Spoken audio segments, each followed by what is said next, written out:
Exam fighter number 1 पर आप सभी का स्वागत है विद्यार्थियों। और इससे पहले हम 2 क्लास कर चुके हैं, सिलेबस पर चर्चा कर चुके हैं और इमाइल दुर्खिम का जीवनी परिचय पर हमने कुछ बात किया था, मुख्य बिंदुओं पे जो आपको एग्जाम में पूछे जाते हैं उस पर मैंने बात किया था। और इसी को आगे बढ़ाते हुए और देखिए हम लोग को क्या क्या पढ़ना है, और जितना इमाइल दुर्खिम साहब का थ्योरी हम लोग को पढ़ना है हम उसको आपको स्क्रीन पर दिख रहा होगा, हम लगा चुके हैं। एक एक को बात करते हैं, फिर हम लोग टॉपिक की ओर आगे चलते हैं। और जैसे कि जेट का फॉर्म आया है, जेट का फॉर्म आप भर ही दिए होंगे और तैयारी जरूरी है। और एग्जाम फाइटर नंबर 1 पर आप लोग बने रहिए, इसका रेगुलर क्लास चल रहा है। और चलिए हम चलते हैं सीधे टॉपिक पे।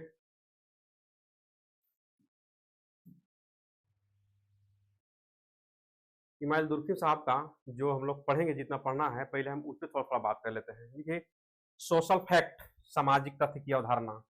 हम लोग सबसे पहले सोशल फैक्ट पढ़ेंगे, सामाजिक तथ्य पढ़ेंगे कि सामाजिक तथ्य के बारे में इमाइल दुर्खिम साहब ने क्या कहा, इसको विशेष रूप से हम लोग चर्चा करेंगे। फिर दुर्खिम का समाजशास्त्रीय पद्धति अथवा समाजशास्त्रीय प्रत्यक्षवाद, यानी समाजशास्त्रीय प्रत्यक्षवाद की बात करते हैं, उसमें क्या करते हैं उस पर विशेष रूप से चर्चा करेंगे। फिर सामूहिक प्रतिनिधित्व की धारणा, सामाजिक प्रतिनिधि की धारणा क्या है, उस पर क्या बात करते हैं उस पर हम लोग चर्चा करेंगे। सामाजिक एकता का सिद्धांत, सामाजिक एकता का सिद्धांत के बारे में इनका हम लोग पढ़ेंगे। फिर सामाजिक श्रम विभाजन, डिवीजन ऑफ लेबर, इन समाज में जो श्रम विभाजन है उस पर इन्होंने क्या बात की है, कैसे कहें, क्या कैसे इन्होंने इसके बारे में the division of labour society की बात करते हैं, क्या क्या किए, उस पर पूरा फोकस करेंगे। फिर धर्म का सामाजिक पद सिद्धांत, धर्म के बारे में इन्होंने बहुत सारे कहे, जीवनी परिचय में पढ़ाए थे कि इन्होंने धर्म से इनका मोह भंग हो गया, लेकिन इन्होंने धर्म से मोह होने के बाद इन्होंने धर्म के बारे में विश्लेषण करना आरंभ रखा, उसके बारे में बात करेंगे। आत्महत्या का सिद्धांत, सामाजिक सिद्धांत। सुसाइड की बात करते हैं, इनका बहुत इंपॉर्टेंट टॉपिक है सुसाइड। सुसाइड से क्वेश्चन भी आता है, क्वेश्चन तो सोशल फैक्ट से भी आता है, सबसे भी आता है, लेकिन ज़्यादा हाईलाइटेड टॉपिक इनका सुसाइड है, जो बार बार क्वेश्चन पूछा जाता है, उसको पढ़ेंगे। फिर विसंगति की अवधारणा, एनोमी क्या है, एनोमी होता क्या है, इस पर हम लोग विशेष पढ़ेंगे। यानी जितना हमको पढ़ना है ये आपको स्क्रीन पर दिख रहा है। फिर जो लास्ट पॉइंट हम लोग एक चीज पढ़ेंगे जो मोस्ट और इम्पोर्टेंट है, अगस्त काम्ट तथा दुर्खिम की देन की तुलना, कंपेरिजन में स्टडी करेंगे कि देखिए अगस्त काम्ट है फादर ऑफ सोशियोलॉजी, तो अगस्त काम्ट कहा जाता है, लेकिन इमाइल दुर्खिम का हम कंपेरिजन में स्टडी करेंगे क्योंकि अगस्त काम्ट ने समाजशास्त्र की नींव जरूर रखा था, लेकिन उस पर मकान बनाने का काम दुर्खिम साहब ने किए हैं। जब ये हम लोग लास्ट में पहुंचेंगे, जब अंतिम में एकदम, तब हम लोग समझेंगे कि भाई अगस्त काम्ट कितना समाजशास्त्र में योगदान दिए और दुर्खिम साहब का कितना योगदान रहा। तो हम लोग जब यहाँ पहुंचेंगे तब चर्चा करेंगे, अभी पहले इधर उधर बताना उचित नहीं रहेगा। तो हम लोग सीधे आज पढ़ते हैं सोशल फैक्ट। ये देखिए,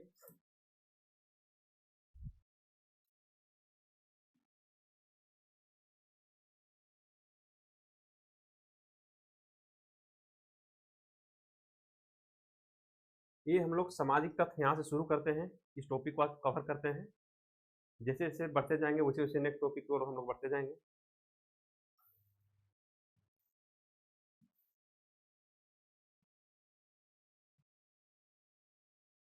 विद्यार्थियों, पहले हम लोग समझने का प्रयास करेंगे कि सोशल फैक्ट, सामाजिक तथ्य होता क्या है, इसके बारे में समझेंगे, क्योंकि क्वेश्चन बनता ही है, नहीं कि सवाल नहीं है। सामाजिक तथ्य है क्या, पहले हम लोग दुर्खिम के व्यू में समझते हैं, फिर अपना थोड़ा सा विचार में समझेंगे। दुर्खिम ने सामाजिक तथ्य की अवधारणा, ठीक है,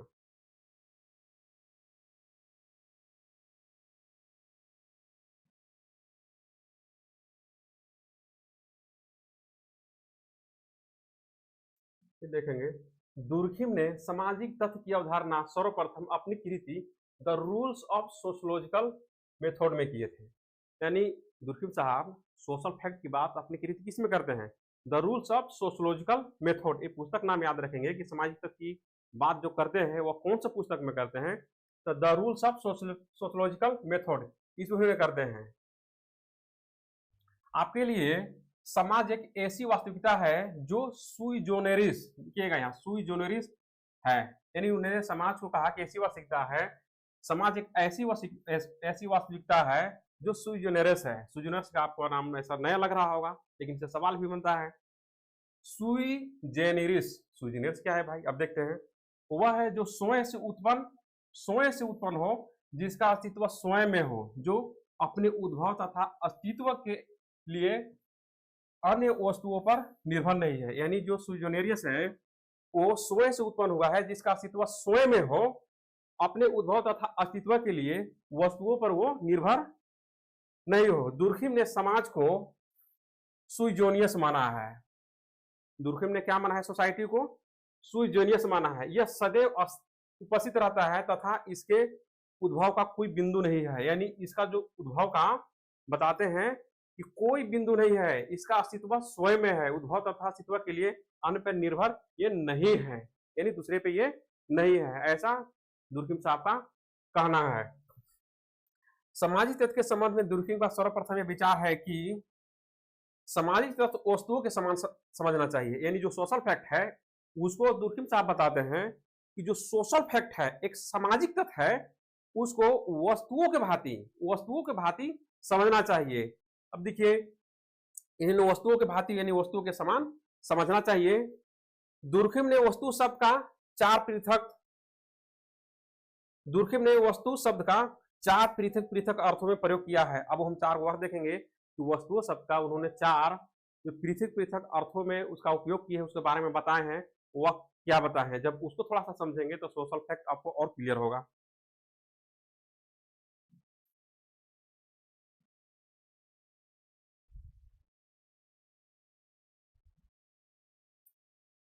पहला है सामाजिक तत्व ऐसी वस्तु है, यानी सोशल फैक्ट बोलते हैं कि सोशल फैक्ट सामाजिक तत्व है, एक ऐसी वस्तु है जिसमें कुछ विशेष गुण होते हैं, यानी कुछ विशेष गुण होते हैं जिन्हें गुणों को बाहरी तौर पर देखा जा सकता है। यानी वस्तुओं के चार पृथक पृथक अर्थों में इन्होंने जो बात कहे हैं, तो बताते हैं कि सामाजिक तत्व एक ऐसी वस्तु है जिसमें कुछ विशेष गुण होते हैं तथा उन गुणों को बाहरी तौर पर देखा जा सकता है। दूसरा में बताते हैं सामाजिक तथ्य एक ऐसी वस्तु है जिसको केवल अनुभव के द्वारा, यानी केवल अनुभव के द्वारा, यानी सामाजिक तथ्य एक ऐसी वस्तु है जिसको केवल अनुभव के द्वारा ही जाना जा सकता है। ये दूसरा पॉइंट है इनका। तीसरा में क्या बोलते हैं? सामाजिक तथ्य एक ऐसी वस्तु है जिसका अस्तित्व मनुष्य पर बिल्कुल निर्भर नहीं है। यानी जो सोशल फैक्ट है, जब सोशल फैक्ट की बात करते हैं तो बोलते हैं कि सामाजिक तथ्य एक ऐसी वस्तु है जो बिल्कुल मनुष्य पर निर्भर नहीं है, यानी स्वयं है वो, तो निर्भर किसी पे नहीं है। चौथा में क्या बताते हैं? सामाजिक तथ्य एक ऐसी वस्तु है जिसको केवल बाहरी तौर पर देखकर ही जाना जा सकता है। यानी देखिएगा, मोस्ट इंपोर्टेंट बात, कि सामाजिक तथ्य एक ऐसी वस्तु है जिसके बाहरी तौर पर देख के ही जाना जा सकता है, आंतरिक तौर पर नहीं, बाहरी तौर पर बात करते हैं कि जिसको बाहरी तौर पर देख के ही जाना जा सकता है। इन्होंने चार बिंदुओं को बताया था वस्तु को भांति कि किस प्रकार हमको सोशल फैक्ट को समझना है, इन्होंने बताया और चार बिंदुओं के माध्यम से इन्होंने सोशल फैक्ट को समझाने का प्रयास किया।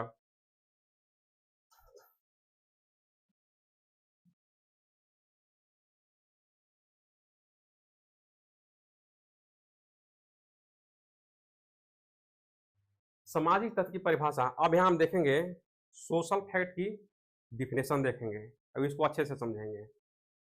दुर्खिम के अनुसार सामाजिक तथ्य व्यवहार, विचार, अनुभव, क्रिया का वह पक्ष है जिसका निरीक्षण वस्तुनिष्ठ रूप से संभव है और जो व्यक्ति को विशेष ढंग से व्यवहार करने के बाध्य करता है। ध्यान देखेंगे, यानी सोशल फैक्ट जो है, सामाजिक तथ्य है, वह विचार क्रिया का वह पक्ष है जो व्यक्ति को विशेष रूप से व्यवहार करने के लिए बाध्य करता है। दुर्खिम ने यह बातों से स्पष्ट है कि कोई भी व्यवहार है, कोई विचार है, व्यवहार है, अनुभव है, क्रिया है जो सामाजिक जीवन से आपका, यानी जो आपका विचार, व्यवहार, क्रिया, जो सारी चीज है जो आपका लाइफ से यानी सामाजिक जीवन से रिलेटेड है, संबंधित है, उसे क्या माना जाएगा? सामाजिक तत्व। उन्होंने कहा कि वो सामाजिक तत्व है। वैसे विचार है, व्यवहार है जो सामाजिक जीवन से रिलेटेड हो, उसी को हम क्या बोलेंगे? सोशल फैक्ट बोलेंगे, यानी सामाजिक तत्व बोलेंगे, बशर्ते उस विचार का। अब सवाल ये भी है, किसको भाई, कौन सा विचार, व्यवहार? तो बोलते हैं बशर्ते क्या? बशर्ते उस विचार, अनुभव या क्रिया का वास्तविक रूप से निरीक्षण, परीक्षण हो सकता हो, यानी जिसको हम निरीक्षण, परीक्षण कर सकते हैं, देख सकते हैं, उसी को हम सोशल फैक्ट मानेंगे, अदरवाइज नहीं मानेंगे। देखिए इन्होंने क्लियर किए हैं कि वह क्रिया को वास्तविक जिसको निरीक्षण परीक्षण, यानी आपका एक देख लीजिए इसको कि इन्होंने निरीक्षण परीक्षण हो, यानी निरीक्षण परीक्षण जिसको किया जा सकता है वही सोशल फैक्ट है और वही सामाजिक तथ्य है। ईश्वर को सामाजिक तथ्य नहीं कहा जा सकता है। देखिए इन्होंने कहा कि ईश्वर को सामाजिक तथ्य नहीं किया जा सकता, वह वास्तविक निरीक्षण से परे है। यानी हम ईश्वर को सोशल फैक्ट नहीं मान सकते, क्योंकि उसको हम लोग निरीक्षण परीक्षण कैसे कर सकते हैं, देख ही नहीं सकते हैं, न देख सकते हैं, न उनको निरीक्षण परीक्षण वर्गीकरण कुछ भी कर नहीं सकते। इसलिए हम उनको ईश्वर को हम सोशल फैक्ट नहीं कर सकते हैं। इस प्रकार मन ही मन सोचा गया कोई भी विचार सामाजिक तथ्य की श्रेणी में नहीं आएगा। यानी मन ही मन में आप कुछ सोच रहे हैं, आप अभी पढ़ाई अभी जुड़े हैं, आप अगर सोशल फैक्ट पढ़ रहे हैं, हो सकता है कुछ और सोच रहे हो, दिमाग में आपका क्या चल रहा हो, तो मन ही मन जो आपके मन में विचार आते हैं, बहुत सारी गतिविधि, बहुत सारे विचार आते हैं, तो वो जो सोशल फैक्ट नहीं है, वो सोशल फैक्ट है ही नहीं, ऐसा दूरबीन से आपका मानना है। सोचा गया कोई भी विचार सामाजिक तथ्य की श्रेणी में नहीं है, क्योंकि उसका बड़ा रूप प्रकट नहीं है। आप जो सोचेंगे तो उसको कौन जान रहा है कि आप क्या सोच रहे हैं, आपका दिमाग में क्या चल रहा है, वो तो बड़ा रूप प्रकट नहीं होगा। इसलिए हम उसे सोशल फैक्ट बिल्कुल नहीं मान सकते हैं। परंतु किसी भी विद्वान के द्वारा प्रतिपादित सिद्धांत अथवा नियम ईश्वर से संबंधित पूजा आराधना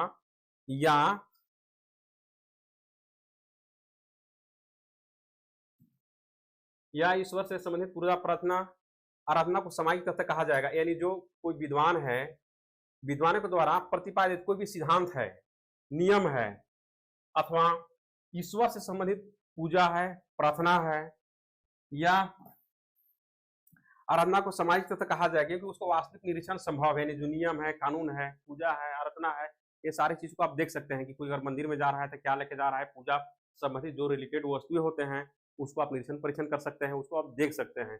जो नियम कानून है वो लागू होता है सोसाइटी पर, उसको अनुभव कर सकते हैं, जान सकते हैं कि अगर ऐसा करेंगे तो वैसा होगा, अगर हम समाज में गलत करते हैं तो उसका दंड बेकार होगा, दंड भारी दंड मिलेगा, कठोर दंड मिलेगा, कारावास होगा। ये सारे चीज आपका सोशल फैक्ट हो सकते हैं।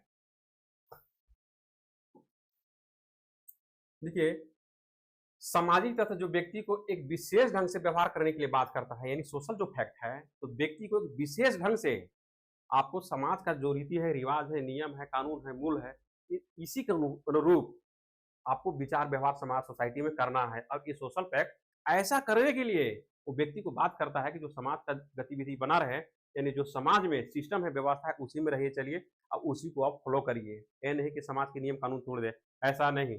ये सोशल फैक्ट का एक कहना है, यानी सोशल फैक्ट में एक दूसरे साथ बताते हैं।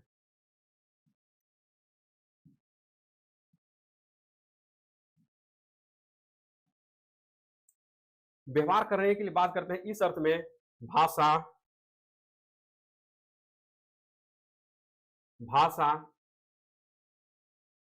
लोक कथाएं, धार्मिक विश्वास व क्रियाएं, व्यवसायिक नियम, नैतिक नियम आदि सामाजिक तथ्य के अनुपम उदाहरण है, क्योंकि इन सभी का निरीक्षण परीक्षण संभव है, क्योंकि व्यक्ति से बाहर की वस्तु है, साथ ही व्यक्ति के व्यवहार पर दबाव भी डालते हैं, यानी विशेष प्रकार के व्यवहार करने के लिए दबाव डालते हैं। जो भी बताएं, आपको पहले बता चुके कि जो रीति है, रिवाज है, नियम है, कानून है, सारा चीजें उस सोशल फैक्ट के अंतर्गत आते हैं, क्योंकि व्यक्ति को विशेष ढंग से यानी समाज के अनुरूप ही व्यक्ति को व्यवहार करने के लिए ये दबाव डालते हैं।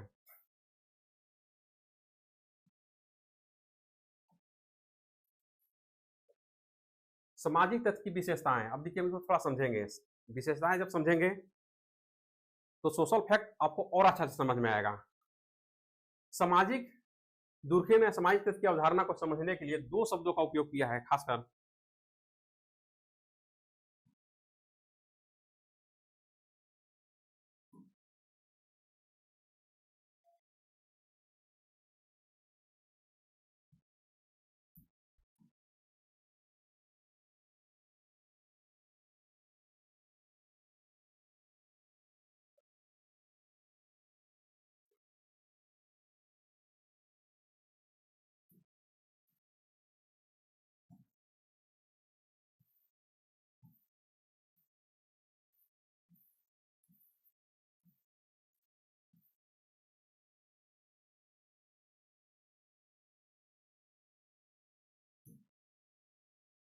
सामाजिक तथ्य की विशेषता है। दुर्खेम ने सामाजिक तथ्य की अवधारणा को समझने के लिए दो शब्दों का यानी ब्राह्यता तथा बाध्यता का प्रयोग किया है, यानी दो शब्द ब्राह्यता और बाध्यता का प्रयोग किया है। इसमें सार्वभौमिकता, स्वतंत्रता, सामान्यता भी है, लेकिन इन्होंने दो शब्द को खासकर इसी पर इन्होंने अपना विचार व्यक्त किए हैं और इन दोनों से भी सवाल बनते हैं, इसलिए हम दोनों को ही अच्छे से समझेंगे।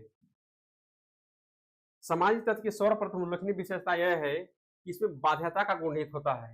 यानी बाध्यता, बाध्यता मतलब कि आपका जो सोसाइटी के अंतर्गत जो सिस्टम है, जो नियम कानून है, जो रूल्स है, जो रीति है, लोकचार प्रथा है, जो कुछ भी कहिए, उसको एक व्यक्ति के विशेष ढंग से व्यवहार करने के लिए जो बाध्य करता है, बाध्य करता है वो बाध्यता गुण होता है। बाध्यता का अर्थ है कि सामाजिक घटना या तथ्यों का निर्माण से समाज के सदस्य द्वारा ही होता है। यानी सामाजिक घटना या तथ्यों का निर्माण तो समाज के सदस्य द्वारा होता है, किंतु सामाजिक तथ्य अगर एक बार डेवलप हो जाता है, एक बार विशेष हो जाता है, तो व्यक्ति विशेष का नहीं रह जाता है। यानी जो सोशल फैक्ट है तो उसका डेवलपमेंट कैसे होता है, जो सोसाइटी है सोसाइटी के मेंबर द्वारा होगा, लेकिन वो सोशल फैक्ट जब एक बार विकसित हो गया, एक बार जब डेवलप हो जाता है, तो वह किसी व्यक्ति विशेष का नहीं रह गया और न किसी एक व्यक्ति विशेष से संबंधित है और न ही व्यक्ति विशेष का उस पर कोई प्रभाव है।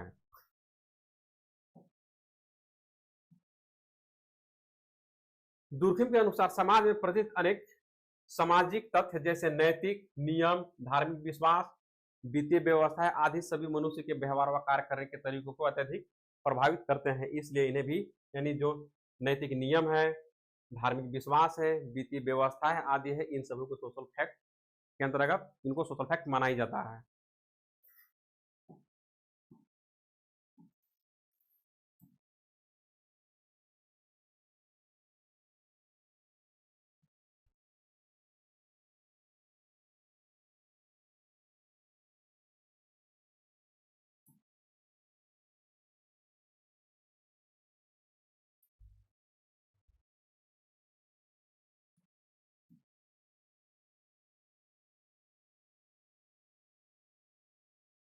दुर्खिम ने सामाजिक तत्व को दो भागों में बांटा है। देखिए मोस्ट इंपोर्टेंट है, यहां समझेंगे। दुर्खिम ने सामाजिक तथ्य को दो भागों में उन्होंने डिवाइड किया है। पहला सामान्य सामाजिक तथ्य, सामान्य सामाजिक तथ्य यानी समाज में जो भी व्यवस्थाएं बनी हुई है वह चलती रहती है। सोसाइटी में जो भी व्यवस्था बना हुआ है वो एक प्रकार से चलता रहता है। और इस अवस्था में वैद्यकीय कारक जैसे अपराध है, डकैती है, अपहरण है, आत्महत्या है, इसका जो दर होता है ना बहुत न्यूनतम होता है। यानी जितने भी अपराध, डकैती, अपहरण यानी जो समाज में घटित घटनाएं होती है जो समाज के लिए प्रतिकूल है, समाज के अनुरूप नहीं है, तो वो घटनाएं घटती है, लेकिन वह घटनाएं इतना ज्यादा नहीं हो जाता है, इतनी अधिक नहीं होता है कि समाज एकदम अस्त व्यस्त हो जाए। यानी वो घटनाएं होता जरूर है लेकिन उसका प्रभाव बहुत कम रहता है, यानी न्यूनतम रहता है।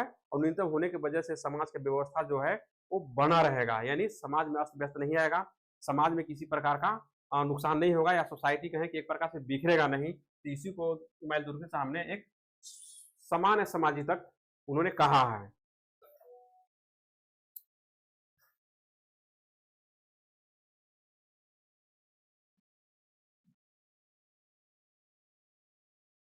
और दूसरा है असामान्य या बाध्य सामाजिक तथ्य, यानी असामान्य सामाजिक तथ्य जब अत्यधिक व्यापक हो जाते हैं, जैसे हो जाते हैं, तो वैसे तथ्यों को वैद्यकीय सामाजिक तथ्य कहते हैं, जैसे अपराध की दर यानी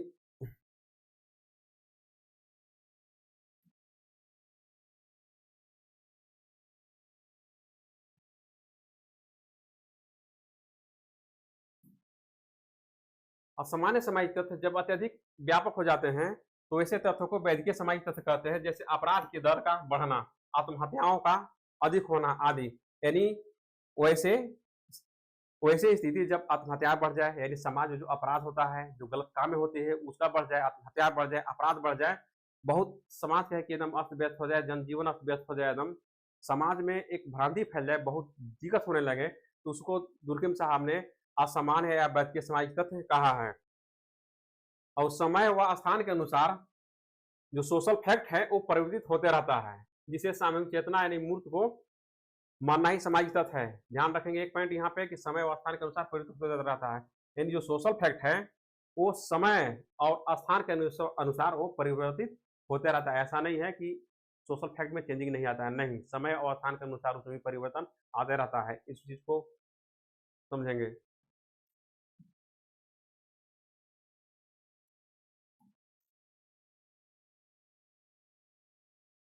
दुर्खिम ने फिर क्या किए, दुर्खिम साहब ने सामूहिक चेतना को मूर्त मानना ही सोशल फैक्ट है, नहीं सामाजिक तथ्य है।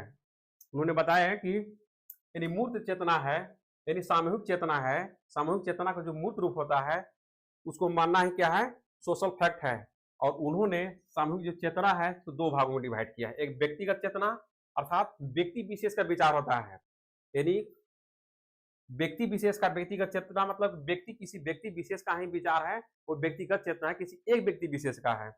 और सामूहिक चेतना अर्थात समूह के विचार है, जैसे राजनीति, रूढ़ी, प्रथा, धर्म, कानून सभी सामूहिक चेतना का ही प्रतिनिधित्व करते हैं।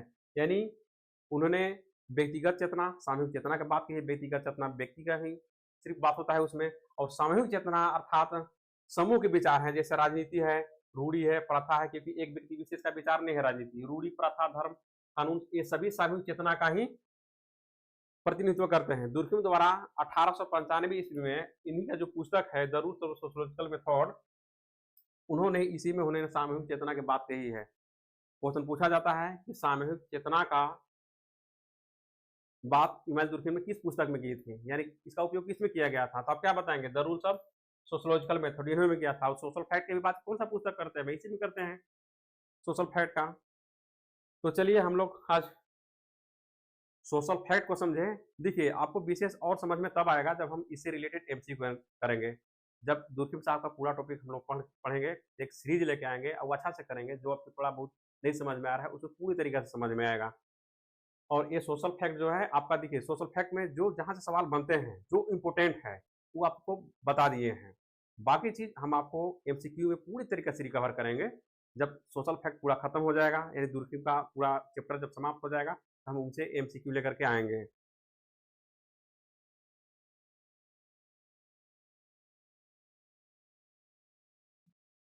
ये एग्जाम फाइटर नंबर 1 पे आपका सोशोलॉजी का रेगुलर क्लास चल रहा है मात्र 299 रुपये में। ये देखिए 299 रुपये में। और हिस्ट्री का भी क्लास चल रहा है, आपका फर्स्ट पेपर के भी चल रहा है, जियोग्राफी पॉलिटी का भी लॉन्च हुआ है, वो भी क्लास होगा, वो भी चल ही रहा है। तो आप कम पैसे में आप कोर्स को यहाँ परचेज कर सकते हैं। और जेट निकालने के लिए और नेट निकालने के लिए, क्योंकि जेट हम लोग पढ़ तो जरूर रहे हैं, लेकिन नेट का सिलेबस है, तो जेट और नेट दोनों के लिए जो विद्यार्थी जेट का भर रहे हैं वो नेट का भी फॉर्म आएगा तो फॉर्म भरिएगा। और एग्जाम फाइटर नंबरों पर आप लोग बने रहिए, आपको उच्च लेवल की तैयारी किया रहा जाएगा, अब किया रहा जा रहा है, आपको कोई दिक्कत नहीं है, कोई दिक्कत नहीं होगा। और आपको एक उच्च लेवल का तैयारी कराया जाएगा और कराया जा भी रहा है। और दूसरी चीज़ कि आप हमेशा बने रहिए, कोई दिक्कत है तो आप, हमारा नंबर है 72 19 64 10 98, यानी इस पे भी आप कॉल करके आप पूछ सकते हैं। तो ठीक है, फिर मिलते हैं हम लोग नेक्स्ट क्लास में। थैंक्स।